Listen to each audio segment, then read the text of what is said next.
Hello, everyone. I'm John O'Loughlin. Welcome to McDuff Lives and welcome Harley Schlanger. It's great to have you back and so much to talk about. I know you've been traveling, so thanks for making a special point to join us today and talk about. Well, I want to know what the heck you guys think about the Trump election and what's going to happen and a half a dozen subjects that I could just rattle off. But let you start. Where would you like to start with your analysis today, Harley? Well, let's start with the presidential election. I think you can say a couple of things. One is that there's a realignment underway in the country, which you can see from evaluating the vote. And on the one hand, you have a new Republican Party, as Trump previously destroyed the old Bush Party, and is bringing in different networks into the Republican Party.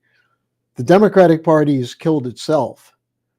But now we come up to the real question. Did Trump really change the Republican Party? And I was looking at the two things. One is the overall vote and the trying to figure out why it was that all the pundits missed what happened. And it's pretty obvious. The pundits live in an illusion under a bubble. And they didn't understand that the economy really is an issue for millions of people. That people who can't make ends meet, who just have trouble paying for bills. I mean, the figures on this are quite astonishing, John. I mean, food inflation is up 24% between 2021 and 2024. So 24%, you're paying that much more for food. And I saw it when I came to the United States, just going out to a diner for a breakfast is much more expensive today than it was 4 years ago.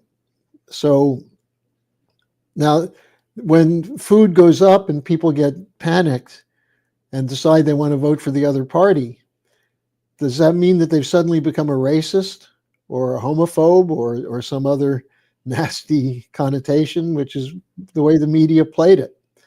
That people, well, as Biden said, the voters became garbage, the Trump voters. So what I did is I took a look at three different things: the 2016 election, the 2020 election, and the one that just happened. And there were some interesting aspects to it. In 2016, Trump won Wisconsin, Michigan, and Pennsylvania. Why? Well, because Hillary ignored them and because the economy was bad. There was a slow recovery from the crash of 2008, 2009, and the Democrats paid for it. They had no solution. Obama said the economy was great, and voters didn't believe him. Then in 2020, Trump paid for the effects of the COVID crisis and the lockdown because the economy was still weak in 2020. And Trump lost those three states, Michigan, Wisconsin, and Pennsylvania. So then what happened this year? Trump won them again. And that's because of the inflation, because of the restructuring going on in the auto sector and other industrial sectors and so on. So it really was the economy. And then to bring up the inflation again, besides the 24% increase in overall prices, mortgage rates went up 114% under Biden. Credit card average interest rate went from 16% to 23%. Oh my God, are they up there already again? Yeah. That was in the the oil crisis in the 70s. Yeah. Oh my. And not only that, but the total credit card debt in 2020 was $915 billion. By 2024, it was $1.14 trillion. Oh. So as the debt was going up, the interest on the debt was going up, and people had to use the credit cards more and more to pay for necessities, food, medicine, even housing. So you put that together and you can see that people are desperate. Now, what did the Democrats say? Well, Harris was asked if there was anything she would change, and she said nothing. So she obviously told people that she thought things were great and they're going to get better. And so people didn't believe that. Then what else are they told? Well, Trump is a misogynist. He's a racist. He's the new Hitler. And most people looking at what they heard from Trump didn't believe that. They may not like him. I think a lot of people voted for him who didn't like him. But what they did like is that he was against the establishment. And that's what they were voting for. So, you put these things together. And here's the other thing that I found most interesting, or two other things. One,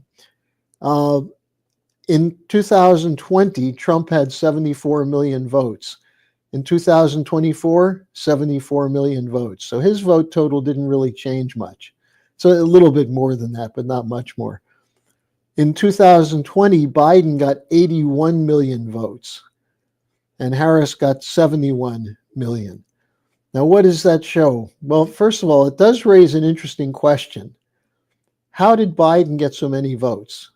And I won't say it because I don't want you to get a strike on your station, but it does raise an issue about whether there was some padding of the vote totals. Uh-oh, you just said padding. Well, I don't know. Is padding a censored word? I don't know, but I just had to jump in because I got censored last week for my guest Adam Finnegan was quoting Chat GPT's answer to a question, and YouTube's AI gave me a strike for what Chat GPT said. So okay, well, I, in any case, I'm just there laughing. is an interesting question about the vote totals, but also what happened to 10 million voters, 10 million Democratic voters? I think what happened is they looked at Harris and they looked at Biden. They looked at the administration and said, well, if you're not going to change anything, why should we vote for you? We're suffering. And if you think we're garbage, why should we vote for you? And you had increases in votes for Trump among Hispanics, a big jump among Hispanics, almost 50%. The black vote was higher for Trump than I think virtually any other Republican percentage-wise in the recent period. Trump won the vote count. I mean, he had a higher vote total than Harris, which is the first time since 2004 that had happened with a Republican. So there are a lot of things that show that this was a kind of a transitional election that had to do with the economy, had to do with the collapse of the Democratic Party. And, what's the media say? The media says, well, this is because people have become more racist and more extremist, and, they're drawing all the wrong conclusions. And I would argue that the reason for that is that most of the pundits and columnists are very comfortable. They get paid well. They aren't feeling the heat. And so they're happy just going on doing their own thing and blaming the people. So it doesn't look to me as though the Democrats are going to correct the problems they have. Now that then brings up the big question. Is Trump going to change the policies? Remember, he said no more wars. We're going to end the Ukraine war. We're going to make sure we're not going to start any wars. And then Roger Stone wrote a column saying, well, if you're serious about that, you can't bring Pompeo and Haley into the cabinet. Because there had been rumors that Pompeo might be Secretary of State or he might be coming back in, that Haley was making up with Trump and she was trying to get in. So very importantly, Trump put out a statement saying that neither Pompeo nor Haley will be in his cabinet. And while he appreciates what they did previously, they're not part of his team. So far, so good. Then what happens? Well, there's a guy named Brian Hook who was appointed to be in charge of the transition for the State Department. Who is Hook? He was the guy Pompeo appointed to do the maximum pressure campaign on Iran. And he's an Iran war hawk. He wants to go to war with Iran. And so he's in charge of choosing who's going to be in the State Department. Then word comes out that Elise Stefanik is going to be the new UN ambassador. Now, I don't know if that's officially accepted yet, if she accepted it, if Trump officially offered it. But who is she? She's one of the hardcore pro-Zionist war hawks in the Republican Party. Most importantly, she is one of the leading beneficiaries of the generosity of the Adelson family. Uh, in fact, this year she won the Miriam Adelson Award as a hero of Israel. And a day doesn't go by without a statement from her attacking the Palestinians and praising Israel. And she's going to be UN ambassador. So, the question I ask is, if you're going to get rid of Haley, why do you bring in someone else who has the same policies? And then we hear this morning that Marco Rubio will probably be Secretary of State. Now, I find this really interesting because if you remember the 2016 election, Rubio and Ted Cruz were the last two Republicans standing in the face of the onslaught by Trump. And Trump, as you probably remember, was very brutal in his treatment of what the guy he called Little Marco Rubio. And he also put out the rumor that Rubio's father may have been involved in the Kennedy assassination. Or no, that was Cruz. I'm sorry. That was Cruz. He said that. But he really went after Rubio. Now, Rubio last week caught my attention because he said, we have to get out of the Ukraine war. It's got to be ended. It's a bad war. It's not good. So there he is feeding into Trump. But then what does he say? Well, Iran is different and China is different. We have to get out of Ukraine so we can be prepared for China. So with these appointments, it raises an interesting question. Is Trump really serious about breaking with the war party? And the other question that it raises is, if people voted for him thinking that he would fulfill his promise to keep us out of war, what will they do if he actually makes these appointments because he wants to have these wars? So it means that the American people, the Trump voters, are going to have to stay on alert, stay on guard to make sure that the opposite to what you voted for doesn't occur. So that's a little bit of my thinking on the election. I mean, there are a lot more we can go into, but I think this question of the war. Oh, and finally, the report came out in the Washington Post on Sunday that Trump had talked to Putin on Thursday and had essentially warned Putin not to escalate in Ukraine. Now, as soon as the story came out, Peskov, who's the spokesman for Putin, said it never happened. There was no discussion. So why do the anonymous sources put this in the Washington Post? Well, this is how fake news is used to create the basis for wars. Suppose Trump had actually said to Putin, back off, and Putin then escalated the fighting. It would create a situation where Trump would probably feel obligated to escalate. So here again, you see the media contributing to a war situation in a way that's provocative. So you put it all together, and what do we have? Well, are we going to get what people thought when they voted? Or are we going to get a rewarmed war party, only this time, instead of Brzezinski and the Democrats being the people who shaped the war party, it will be the old Bush neoconservative networks.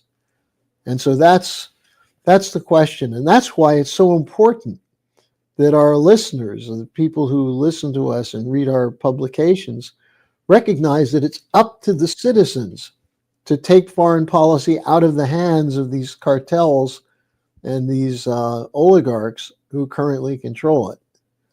So I hope that gives you enough to at least get started here in the discussion on what we think about this thing. Yeah, I think that's a little bit that I can talk about. I mean, wow, that's great. Thanks, Harley. You didn't mention, and I guess it's because we are kind of talking about geopolitics here, but you did not mention any influence of the MAHA movement, the Make America Healthy Again, in your analysis. Is that an intentional omission, or was it? No. In the article, my article, which is posted now on the website, if you go to my page on the LaRouche Organization website, it's titled The U.S. election is a stunning revolt against the establishment, but they still don't get it. In that article, I mentioned the importance in terms of the realignment of the role of Bobby Kennedy and Tulsi Gabbard as Democratic presidential candidates who went to support Trump. And why? Because of the Democratic Party being undemocratic. The Democratic Party in 2016 did everything they could to freeze out Bernie Sanders. In fact, the whole Bernie Sanders competition with Hillary was largely the trigger for Russiagate. The idea that they needed something to go after Trump, and the Democrats suppressed the Bernie Sanders vote. They did everything they could to defeat him, and that was part of what was leaked in the documents that got out to Julian Assange. So the Democratic Party was involved in suppressing an opposition, in trying to predetermine the outcome. Now, what happened in 2020? Well, Biden came out of the gate terribly in Iowa and New Hampshire. And the Democratic Party leadership then sat down with all the other candidates and said, you guys drop out. Biden's the one we want.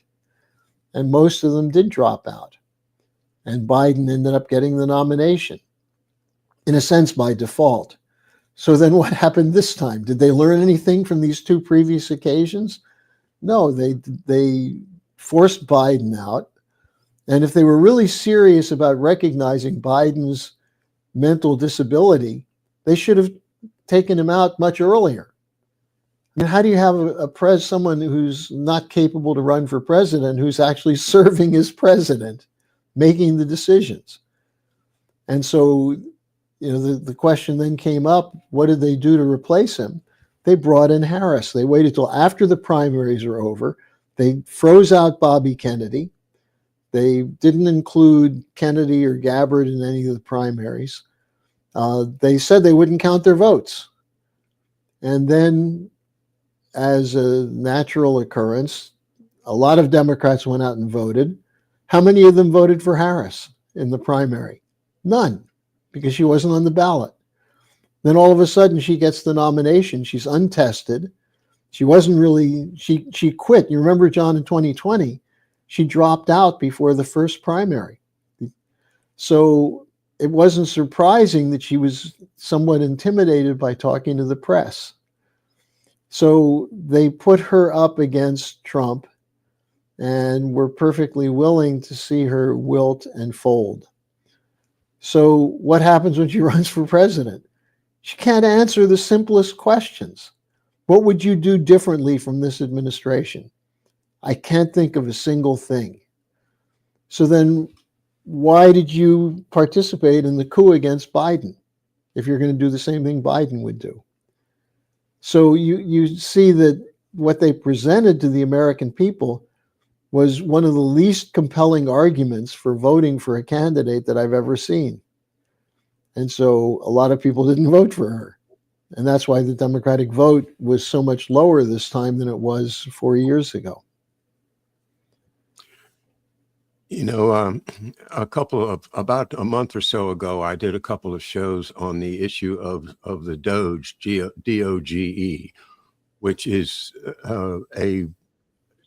what Elon Musk is claiming that he wants to be, the director of government efficiency, and he has DOGE in big letters on his nameplate on his desk. And I have been recently rereading my Webster Tarpley and going through the whole Contarini and all of the Venetian manipulators of things. And it also calls to mind the system that I studied under James I, about how the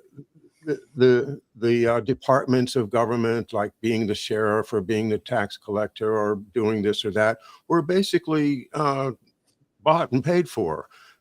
You want to be the sheriff? Well, okay, you can be the sheriff as long as I get my cut, right? And then they send the sheriff out, and he can just shake people down right and left, and the king's fine because he's getting money out of it.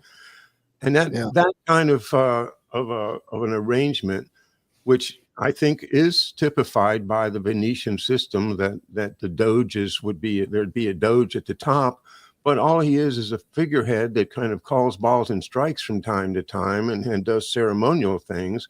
And I think maybe the idea is that Trump will be like a English king or queen or something, that not a queen, but a king that would be a ceremonial king under a more or less parliamentary system. But no, I take that back about the queen, Harley. I saw you giggling.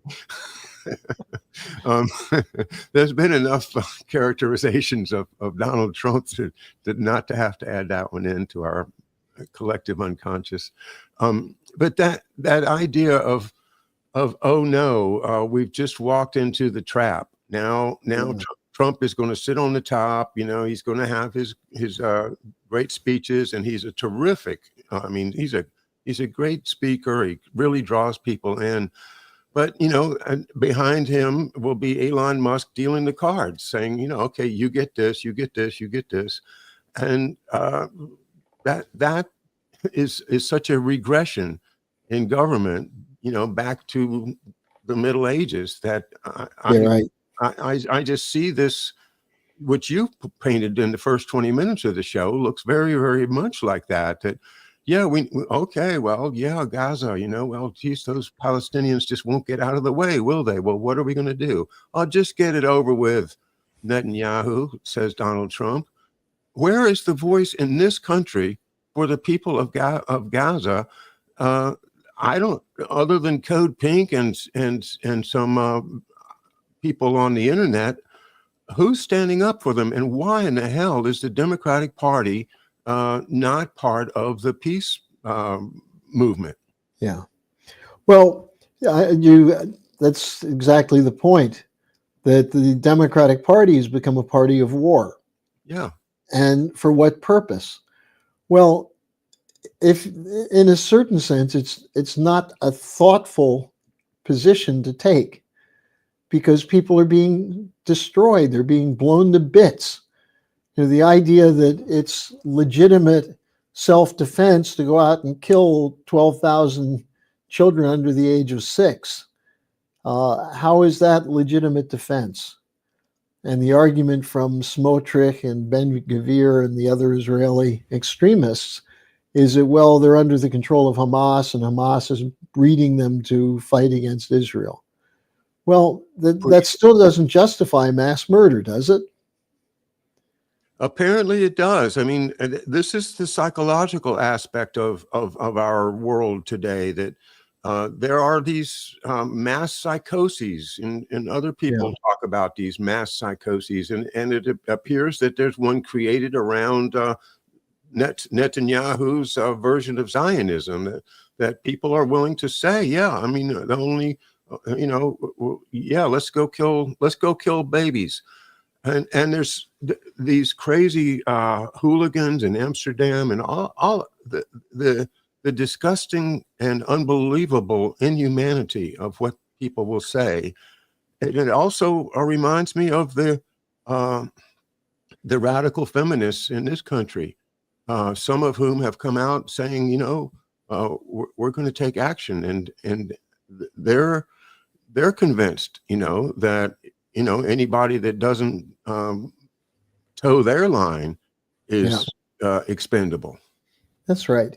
And again, if you look at the situation, the Harris's line is not so different than Blinken.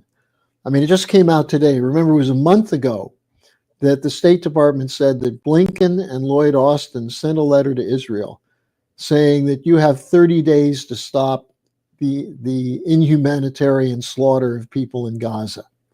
And if you don't stop, then we're going to cut off aid. Well, the first question was, why wait 30 days? You're saying you can still commit genocide for the next 30 days, so get as many of them as you can? Now the 30 days has passed, and yet they're still only allowing something like 37 carloads of food into Gaza every day. So now you have a situation where, is Blinken going to act? Will Austin act? Will they cut off arms to Israel? Of course not. They're going to continue to supply them. In fact, they're going to probably supply more, because they're saying that the situation there requires more. that Israel needs more weapons because there are more people fighting them. And why are there more people fighting? Because the Israelis won't go with the ceasefire. So here's Harris doing her Blinken imitation, going in to say, we want more humanitarian treatment for the people we're blowing apart. Mm-hmm. And what's the reaction in the United States? It's ho hum. It's the media too. I mean, the media is like the agent, like the with the magic wand, the holy rood to, Yeah. just, Yep. and that's the way it is, you know. Well, Welcome. and because they're saying that the Palestinians won't stop. Yeah, And why and won't they stop? Because they're defending their lives. I mean, the Israelis have made it clear they're going to ethnically cleanse North Gaza now. They told them they have to leave after they've already blown it to bits. Then they're going to do that again in South Gaza. They're going to do it in parts of Lebanon. They're going to do it in Jordan and in Syria. This is an absolutely reprehensible policy. And Biden won't take it on, and neither will Trump. Or for that matter, someone should ask Hillary Clinton what she thinks. Does she think it's okay to kill all these children? And maybe she'd have the same answer Albright did. Killing 500,000 Iraqi children through sanctions was worth it because it helped get rid of Saddam Hussein. and that is, that's the story of our times. Is that they come up with this. Whatever their morality is, it's far away from anything that I was taught in school or religion or by my parents. It's a divided, on the one hand they're victims, but on the other hand they are executioners of the bad side, the part of humanity that is subhuman. Well, take this question of just what happened in Germany. There's a bill that passed the parliament that defines opposition to Israel as anti-Semitism. And anti-Semitism is against the law in Germany because of the Holocaust. So you've now given a law which will stop allows for the arrest of anyone in Germany who criticizes Israel, and the confiscation of property and money. Now, there is a legitimate debate on the relationship of Zionism and Judaism, but you're not allowed to have that discussion in Germany. Anything you say against Israel is considered out and out open defamation of the Jewish people. Wow. And so the question comes up, never again. That's the slogan that came out of Nuremberg. Never again will we sit by and allow a Holocaust to occur. Well, now, if you raise the question, is what Israel's doing to the Palestinians a Holocaust? You're not allowed to do that. You can't ask that question. You have to accept it, that it's happening and it's legitimate self-defense. Now, there's even the most hardcore backer of Israel has trouble accepting the idea of this kind of slaughter. And we're seeing the beginnings of a stirring within Israel against this. But it's after all these deaths have already occurred. Now, here's the other point, though, John.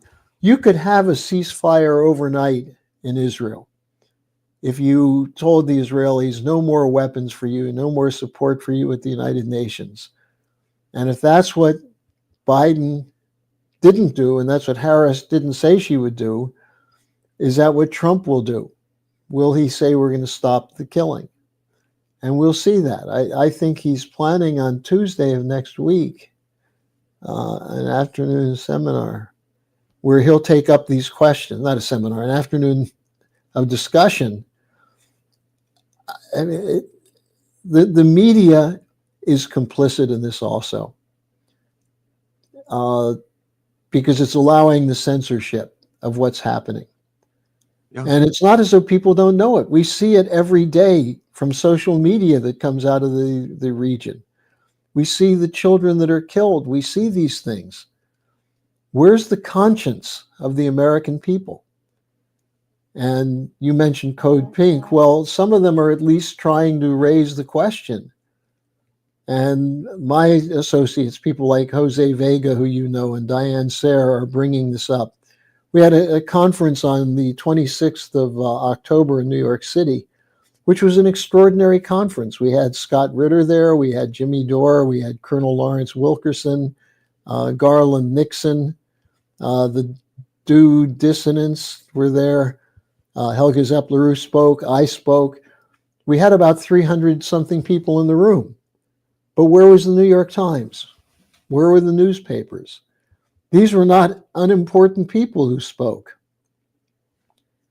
Uh, what's been done to take out the conscience of the American people? That's what has happened as a result of the media coverage that treats the neoconservative and the war policy as something that's legitimate. And if we don't transform that, if we don't break that, then how are we any better than the Nazis? Great question, and I harken back to Walter Cronkite about talking about the Vietnam War and just telling us, well, that's the way it is. In other words, accept it. You know, and the peace movement gets diverted by all kinds of Pied Piper, false flag leadership that takes it off the playing field of responsible voters, and now they just no voice at all for peace. Another thing that it reminds me of is the story back in the 60s of the person that on the sidewalks of New York City in Manhattan that somebody was getting mugged or killed or something, and all the passersby just looked and walked by. Oh, what And was it? Kitty something or other, Genovese, I think. yeah, and the point that I take from it is that the media wants to tell us that it's okay to be a passerby and not to intervene and not to do anything. It seems to be an iconic, an early version of the media putting us in a trance that we're not responsible. It's not our job to do this. And my God, I've got to get my kids to the babysitter. Well, and this is also the role of hybrid warfare, the shaping of the narrative. You know, Hmm. look how long we've been seeing this demeaning coverage of the Palestinians. They're terrorists. They're poor. They're brutal. They're not good to their children. So therefore, if they're killed as collateral damage, it's no big loss to humanity. You know, that attitude that's exuded by the media. You know, oh yeah, another day, another 60 kids killed in a school that was blown up. Well, they were probably all early terrorists anyway. You know, so you desensitize people, Right. and that's part of the Kissinger legacy of the Malthusian policy. That as long as you don't see people as human beings, as you see them either as competitors or worse, terrorists, it's okay to kill them. And that's how we look at it from the United States. And boy, it is the Venetian system, because the Venetian system was absolutely fine with human trafficking, human slavery. Yeah, and anything that they can make money transporting from here to there Yeah. is fine with them. And they were providing the slaves for all the harems of the Muslims and all. I mean, of the Turks and the prostitutes for the ones in the West, and all of this stuff is going on right now, where we have people like Jeffrey Epstein willing to live a life of seducing young girls and turning them into sex slaves. These things that are happening all the time, and some people are, especially I think on the conservative and Republican side, are looking at this in horror. But when you have people on the Democratic side, like John Podesta, for example, that kind of can just laugh it off and pretend that no, no, no, and put up all kinds of fake stuff that people will chase and get what do you call it, gaslighted for following. But the idea of treating humans as just cargo, flesh, slaves, uh, is revived in that frame of mind, which people are being pushed into. Of, oh, okay, well, I'm supposed to escort these children to the next airport, so I guess that's what I'm going to do, and I won't ask any questions. God. Well, the just to go back to the election, there are a couple of other things that I want to highlight in terms of how you have to look at this situation of the Democrats losing the way they did. There was an interesting article by someone named Jack Rasmus, Dr. Rasmus, out in California, and he talked about the Hubert Humphrey factor. Now, this takes us back a way, but it's very interesting. Remember what happened in 1968? The Vietnam War was escalating. Lyndon Johnson was trying to decide whether to escalate or not. And what he decided is to drop out of the election. And Humphrey then was left as the heir apparent after Bobby Kennedy was killed. And so Humphrey became the nominee, and the voters rejected him and put Nixon in. So that was an interesting point, I think. The fact that Humphrey could have changed the policy. The reason Bobby Kennedy was winning primaries was because he was opposed to the war. The reason Gene McCarthy forced Johnson to drop out, McCarthy didn't beat Johnson, but he got about, I think, 38% of the vote in the New Hampshire primary. And that showed that an anti-war candidate could get a lot of votes. So, that's one of the things that came out of this series from whatever channel it is. Anyway, the early days of the coverage of the Vietnam War, we had My Lai finally, and we had the Seymour Hersh expose. And did that stop it? No. Kissinger did secret bombing. The stories eventually came out, but when Ellsberg was releasing the Pentagon Papers, they were going to put him in prison the same way they were treating Julian Assange. So you have a whistleblower who's exposing a crime who is treated as the criminal. So this isn't new. The Assange case isn't new. This was back in the late 60s. Now then, the second point that this guy Rasmus made, which I think is really interesting, is that the Democrats decided to try and turn the race into one of gender, race, sexual orientation, identity politics. And that didn't really work because what came forward was the economic and class issues. The fact that the wealthy people, the establishment, were doing pretty well, but that the average working person was having trouble making ends meet. And the Democrats historically, well, at least since the FDR period, stood for fighting for wages and protection of working families. Now they're on the other side. And when it comes to war, they're no longer anti-war, they're pro-war. So we've had a flipping of the parties. And that's what I meant earlier when I said there's a realignment going on. That many people who in the past would have voted for the Democrats this time voted against them. So what can we make of all this? Well, let's go to the higher level. We'd better stop these wars.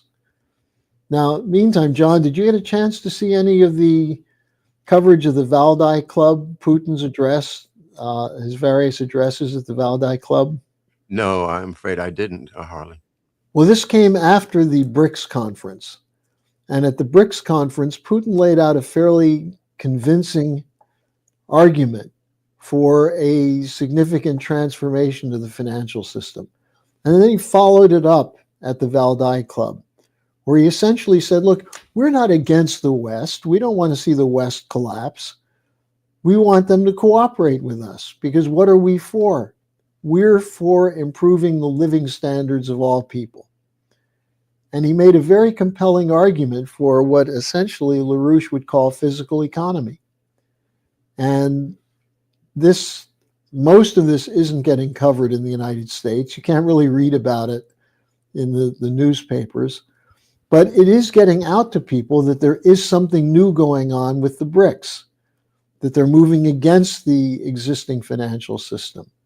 So you put together the war fatigue with the economic problems, and you see that we're now at a point where it's possible to have a campaign for a new economic development architecture and a new strategic architecture outside of NATO, outside of confrontation. So what do you have from the Democrats? No, we got to stop Putin. Putin's going to keep going until he's defeated. And that's a no-win situation. Well, I've got two questions based on that. The first one is just speaking of rumors in the press. I saw that Newsweek published a claim that Mark Rutte, the principal person in NATO at the present, the new general secretary, NATO general secretary, is going to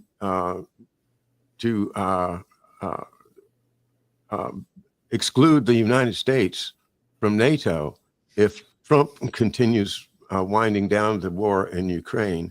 And I thought that's a little bit over the top, and nobody believes that Rutte would actually have said that. On the other hand, it's an opening to get your opinion on what's actually going to happen with NATO. And is Trump, he's talked about withdrawing from NATO, and Rutte talking about firing us from NATO. Well, interesting. There was a conference the last couple of days in Budapest, and Viktor Orban of Hungary is about to end his 6-month period as in charge of the European Union. And so they had a conference, and he invited Zelensky to the conference. And everybody was watching this was right after the US election. So all of the Europeans were sitting there saying, what the hell are we going to do if the US pulls out? Because the US has put in $250 billion into this war.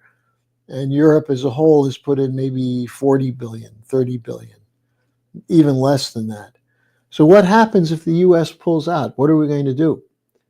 And this is where there's no good direct answers, because there's the West weapon supplies are inadequate. The number of military aged men who are being recruited into the army in Ukraine is inadequate. So are you going to send in NATO troops? And then of course you hear there are NATO troops there already. So Europe, what was interesting is that Orban has this conference, and all these people who had been attacking Orban showed up at the conference. And they showed up probably to make sure they were seen being there. And they were saying things like, we've got to continue the fight. We've got to continue to defend the freedom of the Ukrainian people. But how is it defending their dignity by burying them? And that's the result of what NATO is doing. What the EU is doing is continuing the war. And it's a war to the last Ukrainian, as Lindsey Graham, I believe, was the one who said. He said, this is a cheap price for us to pay to provide the weapons, because we're not providing the lives of Americans. It's a cheap price for us to pay to degrade Russia. And that's what the war is all about. That's what Austin has said. That's what Obama has said. That's what Biden has said, that we have to take the power away from Russia. And so in the meantime, we head skating on thin ice toward a nuclear war. It's amazing about Russia how they've been able to finance their military and these advanced weapons that they have, and they really are outproducing by far any weapons sources that the Ukrainians have. It looks as though it reminds me of the amazing Soviet Union's contribution to World War II, where they had nothing. And then the war comes along, and we're sending them, thousands of airplanes with red stars on them, and all kinds of material that tanks that were able to you they were able to use their massive manpower, and what 20 some million Russians died, but they put a stop to Hitler, which was what the West needed at the moment. And right now, we've got this amazing somebody is behind the resurgence of Russian economic power to the extent that they can finance this war and still, have nice things at home. Whereas what I saw in the latest report that I saw from Germany, where you live, is that they actually are taking away people's old the heating supplements from the pensioners, Yeah. because they can't afford it, because they send all their money to arms sellers to finance arms sales or arms gifts to Ukraine, to Zelensky. So, Germany, as we talked about last week, is I'm horrified. I've seen other reporters talking about Germany walking through little towns that used to be charming and beautiful and well kept, and seeing that they just are now dilapidated, storefronts closed. It's a tragedy, but it looks to me like Putin has a magic wand and can keep his country going and supply the needs of the military while the civilians aren't being drafted. There's no total war policy there. But Europe, on the other hand, is being drained of its assets and everything else. No, that's absolutely right. In fact, on the Duran yesterday, there was a very useful presentation from Mercouris, who went through what's happening in Germany. And of course, this is something that I get reports from our Wiesbaden intelligence staff. 2 years ago, Germany produced 7 million automobiles. This year, it's going to be 4 million.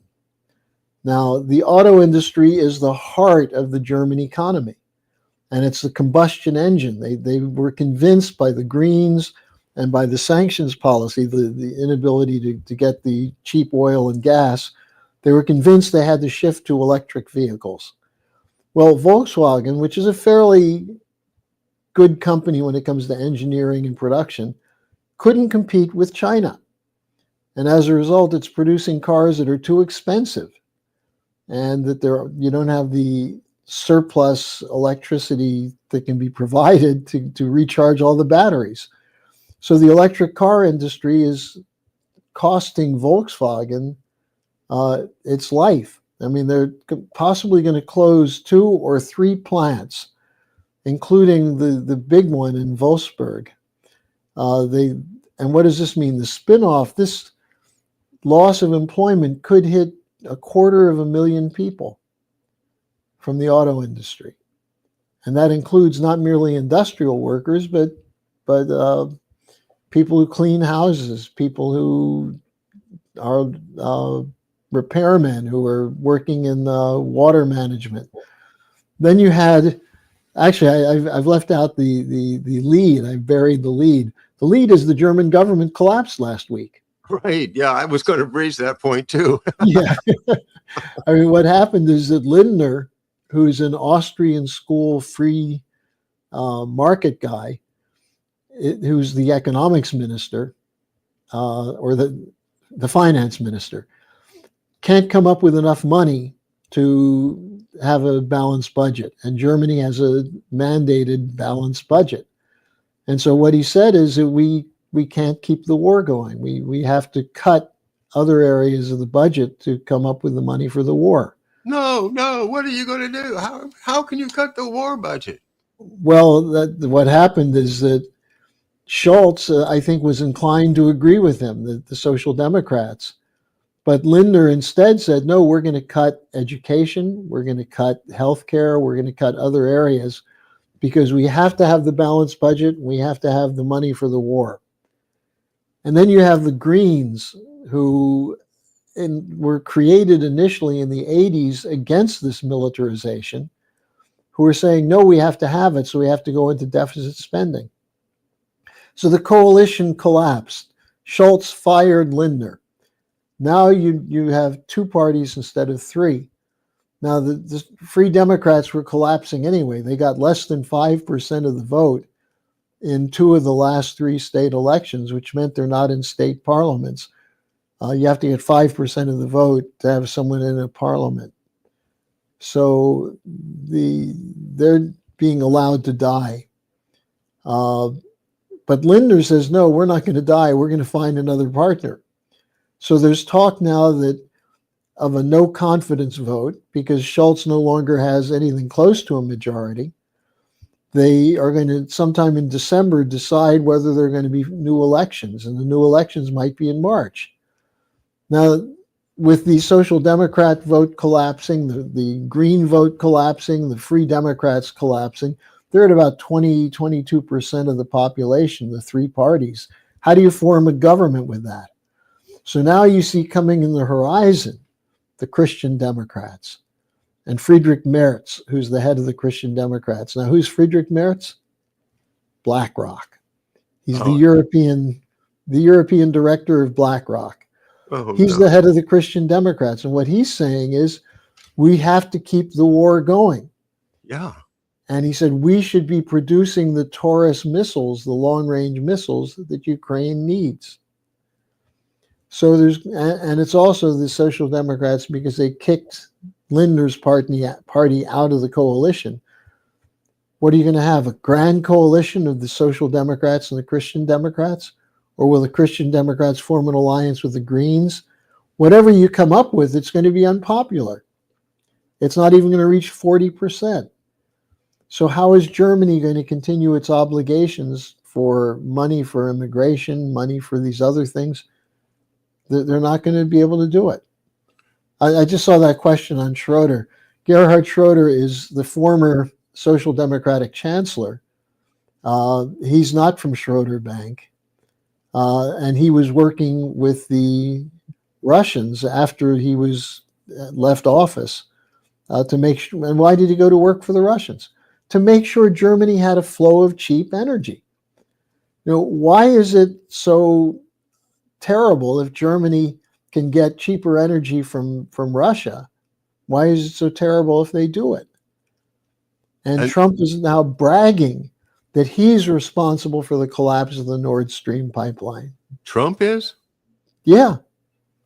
He said, I was the first one to bring up that we're going to sell our gas to Germany instead of having them dependent on Russia. I seldom take time to put up comments in this show, but I really did want to hit this one from Razvedka, all because Germany accepted the destruction of the Russian gas pipeline. True? Yeah. Yeah.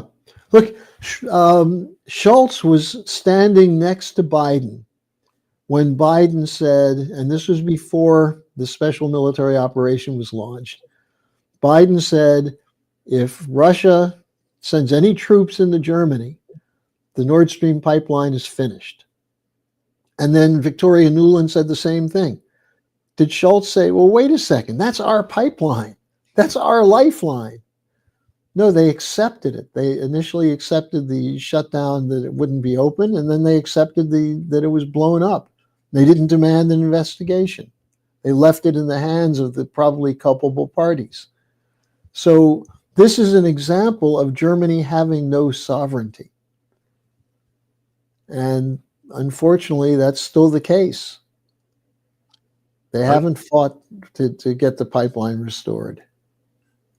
Unfortunately, the people of Europe are now being just taken advantage of right and left as a result of post-war manipulations by the same parties that were involved in creating the atmosphere for the war. And I'm just, it's sad. I would love to repeat my experience as as a young 20-something that went over to Europe with a backpack and rode the Eurails all over Europe, and had a fantastic experience. I thought the trains were always clean, on time, and really a pleasure, because you They could were, talk to. and now it's hard to find a train that will go all the way to where it's supposed to go. You know, when I had to take 3 trains to get from Berlin to Strasbourg in France, which is the second capital of the European Union. And in fact, one of the trains just stopped in the middle between 2 cities because one of the people who was running the train got sick and they had no replacements for him. They admit we need 5 new upgraded terminals for transfer, and they only have 3 groups that can work on it. So that means that 2 of the ones needed can't be done. And there's no money for it. My kids are going to schools that are overcrowded, where Germany was once known for having the best teachers, the best education system. Now you don't have enough teachers. So we're seeing a country that was once the center of cultural beauty, you know, the Schiller, Beethoven, science, the Leibniz tradition, that's lost. And Germany is now the center of the post-industrial economy. And if that happens, if that's not reversed, and it doesn't look like it's going to be, the European Union as a model is going to be gone, because Germany has been the driver of the European Union, and it's not the driver anymore. Well, Harley, it's been a wonderful exchange for me again this morning. I think my takeaway from this is kind of characterized by the appointments you told us about, that we've got to keep our eyes on Trump, and we've got to keep his feet to the fire, and we've Absolutely got to raise hell as citizens when his promises are on the line. We've got to make sure and hold them to them. And for Christ's sake, we've got to find some way to stop these horrible wars. Well, that's the key to our republic. As Benjamin Franklin said, we gave you a republic if you can keep it. And right now, the vote showed that people wanted a change in government. But if they're going to sit back and wait for Trump to do it, I'm not sure if he has the proper instinct or if he can do it on his own. And I really think we need a mobilized population. And by the way, we're going to have a conference December 7th and 8th that will be taking this up. People can look on the schillerinstitute.com. There'll be an invitation out there soon. We want people to organize with us. The idea of MAGA was take the country back. Well, you can't take the country back if you're sitting there watching what's happening. You've got to be involved. And that's the whole point that I think that Trump was making. People did respond, but you can't respond halfway, because the other side is going to continue to fight for their global order. This could be the best and last chance we have. So everybody rise up and fight for liberty, freedom, sovereignty, and individual rights, and protects the helpless and the children from the horrors of these psychologically motivated nutcases that somehow get all the power in the world. Wow. Yeah. All right, and may I also say that the LaRouche organization and the Schiller Institute are a great organization fighting for these very issues, and there's not a whole lot of organized opposition right now.